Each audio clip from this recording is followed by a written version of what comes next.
Welcome to the kidsministry.blog podcast. Every episode, we share ideas, tips, and resources to help your children's ministry thrive. Okay, so today we're doing a fascinating deep dive. It's exploring the unexpected side of gamified learning, specifically in a spiritual setting. Exactly. And our source is this really candid account from kidsministry.blog.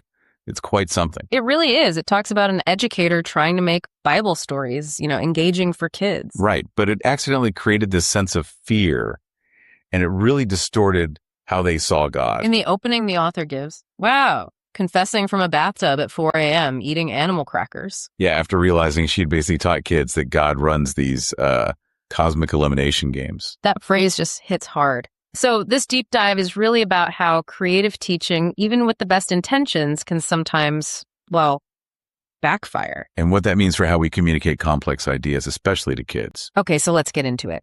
The author talks about a series of incidents, calling it theological trauma, like the Noah's Ark survival tickets game. Apparently, this little girl, Emma, was just sobbing. Because she thought God had personally selected her for drowning. Yeah. It's heartbreaking. And then Tyler asking if hurricanes are just God playing water balloon fights with people he doesn't like. Oh, gosh. And you see this pattern, right?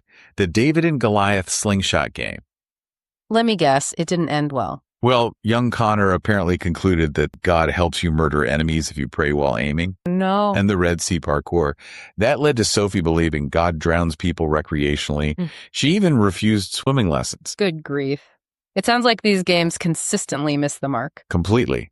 They ended up highlighting destruction, competition, almost like arbitrary judgment from God.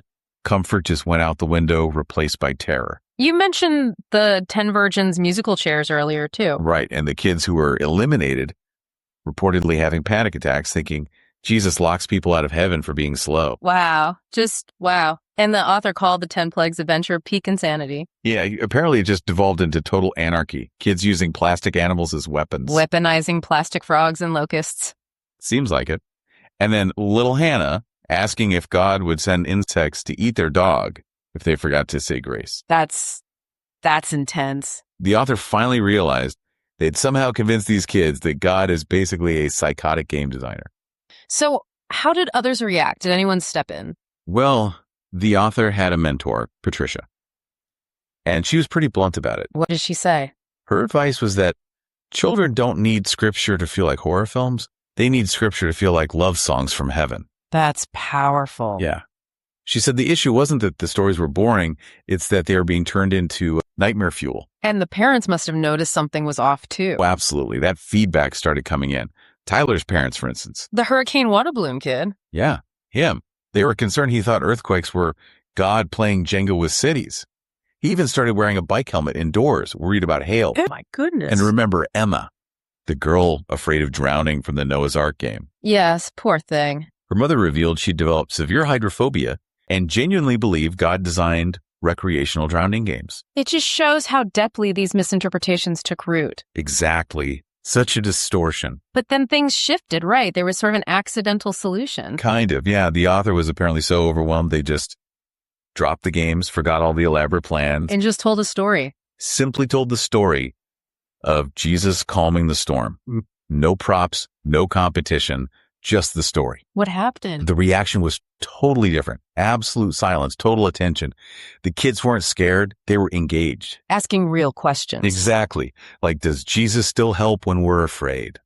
The connection came from real emotion, not, simulated disasters. That must have been a huge realization for the author. A profound one. The epiphany was that Bible stories are meant to be healing, not some kind of battle royale. When they feel like survival horror, kids link God with terror, not comfort. Precisely. The goal shifted to revealing a God of limitless, tender protection. Definitely not a psychotic game designer. So, wrapping this up, the really surprising lesson here seems to be about simplicity. Right. Sometimes the most effective way to share these big, profound truths isn't through elaborate simulations. It's through genuine connection, just simple storytelling. And it really makes you think, doesn't it? About the responsibility we have when we interpret and teach complex ideas, especially to young minds. Absolutely. So maybe the question for you, the listener, is how do you make sure that when you try to make something engaging, you don't accidentally twist the core message? Something to consider. Thanks for listening. To find more ideas, tips, and resources, go to kidsministry.blog. We'll see you next time.